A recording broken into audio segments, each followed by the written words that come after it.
from those three, not being able to really attempt to overtake, just showed how flat out they were. Yeah, and how even the carts and the power units are. Right. Without further ado, ladies and gentlemen, it's time for senior Rotax. Question, yes, my friend. Yes. Who's going to beat Lucas Blanford? Because he's never been beaten since Shannon. I would hazard a guess at nobody. Well, Elliot Dalton-Ayres is going to be the first driver to try. Yes. Daniel Whitfield and Morgan Hudson-Brown, they can have a try from the second row. Bradley Keaton and James Wood are on row 3. They're going to try. And so is Jason Duchess and Carl Dunford on row 4. Michael Ambler, Archie Hogan on row 5. Alex Timmins, Braden Donoghue on row 6. New Sofa Leathers on row 7. We've got Harvey Wilson, Harry Pullen, Liam Phillips and Lilia Scratchard rounding off a 17 cart field.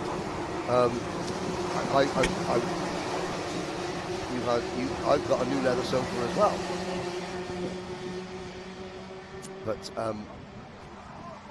as we look at the field on their second rolling lap, Blanford, a big hello, hope that you're looking after yourself to his dad, A.D. Blanford. And you know, I know you've got some bad news and you're battling some health issues, but everyone here is supporting you. And you know, I'm sure that you'll be back and fighting fit as quickly as possible. So it's Blanford is, Dalton is, then it's Whitfield, Hudson-Brown, Keaton and Wood, Duchess and Dunford, Ambler, Hogan, Timmins, Donoghue, Safa Leathers, Wilson, Pullen, Phillips and Scratchard. Here we go. Lucas Blanford on the Kart Republic and Elliot Dalton-Ayres from the front row gets around his outside. That Venator motor pushing him up the hill towards Spoon, and we've been given the green flag. There's no false start at all there, or no delayed start I should say, so we are indeed racing down the hill towards the carousel. It's Dalton-Ayres leading, I think for the first time this weekend. Yeah, I did. You know, I will not attempt to influence or speculate. However, if you look at the start, the pole sitter was not the first cart across the line. That could be an issue. It depends where I mean, if they got to the green flag line and they went, then perfect. But the pole man, Lucas Blanford, did not cross the start line first. I think it may not matter. He's about to go into Spoon first, though, Henry, for the second time. Completely irresistible. It's the unstoppable force and the immovable object all in one Kiddix kart package. And there's Morgan Hudson-Brown going through down the inside of Elliot Dalton-Ayres, and Daniel Whitfield, I think on the 41, latched himself onto the rear bumper of Morgan Hudson-Brown and went through as well. So Dalton-Ayres down to 4th place already. He's got a queue of carts behind him, and I think at the front of that queue behind Dalton-Ayres now is Bradley Keaton, Jason Duchess, James Wood, Archie Hogan, Kyle Dunford, Michael Ambler. But your top 3, Lucas Blanford, Morgan Hudson-Brown and Daniel Whitfield, they're beginning to pull out a little bit of a gap now. Morgan Hudson-Brown, you know, he is an experienced driver.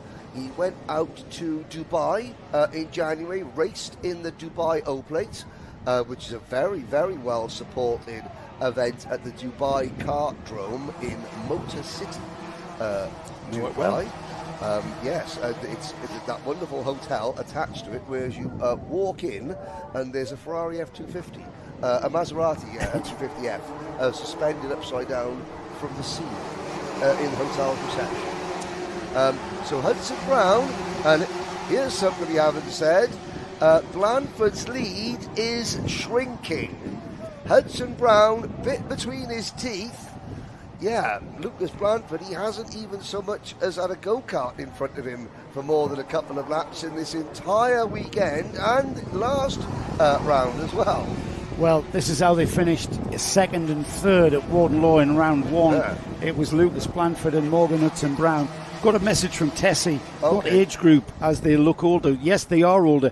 This is your 16 years old to 60. And more. This is a senior class. Yep. It's the first year that we've had the senior Rotax class in the Kart Championship. It's a welcome addition, I think, to the programme. However, it means we've lost our moniker of the only kid-only championship. but we were losing kids to the senior classes in other series, so we've accommodated them in the senior. It's the 162 senior Rotax category, so it's the lighter frame driver, the younger driver. However, James Wood, I think, is maybe 27 to 30. I don't know. Tell me how old you are, James. When you watch this, send us a message. Yeah, but it's a different. I mean, we've had record-breaking entries all 3 rounds. I mean, we had 170, 180, 182 at Waterloo. Yeah. We had 180 at Sherrington.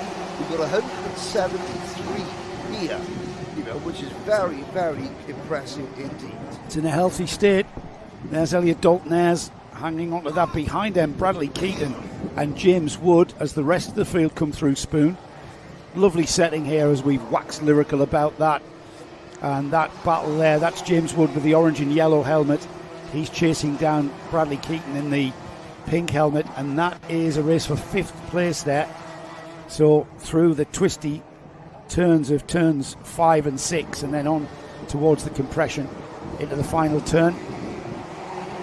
Just letting the kart breathe to that exit curve. We are inside the...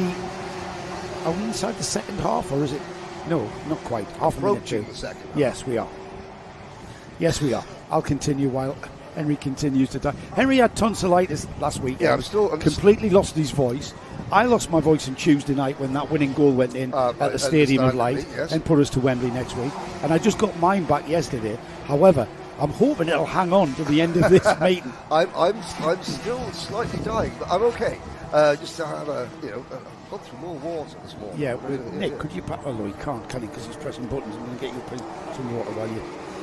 Now, we have Blandford's lead has only just crossed the 1 second threshold. It's taken a time, thank you to my colleague Joe Bradley for providing me with more H2O. Blandford's finally broken the challenge of Morgan Hudson Brown, who has got Daniel Whitfield behind him, and then this battle between James Wood and Bradley Keaton. It's been coming, hasn't it? James Wood's been eyeing him up there and been looking as to where that might happen. No, it didn't look like an opportunist thing. It looked like he planned that. Coming out the Spoon, got the momentum down the hill towards the carousel, and then went down the inside very clean. And round of applause to both of those drivers, Bradley Keaton as well. He saw he'd lost the corner. He didn't try and squeeze James. What he will do now, the driver in the pink helmet, is try and stay with James and maybe have another go at him. That's the leaders, though. Yeah, no, that's second and third. Second and third, is it? Yeah, unfortunately, I say unfortunately, they're not at all, but Blandford's lead now stands... He's gone again, hasn't he? 1.5 seconds. His best lap, and the fastest lap of the race, 42.21 seconds. Only one other driver has got below 42.5, and that's Daniel Whitfield.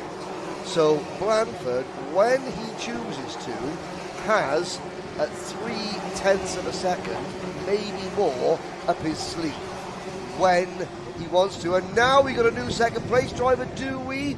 Whitfield got to the inside briefly, and there are 2 Ultimate R teammates battling, and of course if any team knows how to get around this circuit, it's the Abergele based Ultimate R racing team, and Ben Hingley and his family working hard to try and get, but they come the closest to figuring out how to deal with Lucas Blandford and the Kiddix team. The Kart Republic, it's sort of like there's a Kiddix team all over the world now. Using the Kart Republic, who I just learned the other day that they bought the DAP name as well. Yes, they have. Yeah. Yes, and they have. And there are a couple of DAPs that I've commented on, and they have got the traditional sort of wide red coloured. And there was a go-kart at the side of the circuit. That looked very James Wood coloured. It's not James Wood though. He's still there. He's still in there. Now let's have a little look. We had 16 karts take the start. Who isn't out there? I did see somebody hobbling through the lunch break. That was Harvey Wilson. He was the driver that, if you recall, at the end of Superheat B, It's Kyle Dunford again. Kyle Dunford's luck evaporates, and that is it for Kyle Dunford in the number 40 cars. That'll hurt his championship as well. He's currently 5th. He had a 7th in the final at Rawdon Lawn and an 11th in the final at Shennington. And with the DNF here, he'll be struggling to stay in contention. However, he has got 3 more rounds. I mean, he can drop this round, of course. You can drop 1 round, can't you? So we had 16 at the start with Harvey, 122 Harvey Wilson not out there. It's supposed to be 17. Now we've got 15 left. Jason Dukis, he's had a problem and has obviously gone off and come back on, along with Archie Hogan, because they are quite some way back. They're over half a minute behind our leader, Lucas Blanford. Everybody else within 20 seconds of Blanford, which is impressive when you consider that for the second round in succession, Blanford has pulled out the stick and given the rest of them a good spanking. Well, he was absolutely unbeatable at Shennington. He scored maximum points in the heats, maximum points in the super heats, and he went out and won the final. Here he is, about to win the final here, barring the wrath of the gods and the commentator's curse, of course.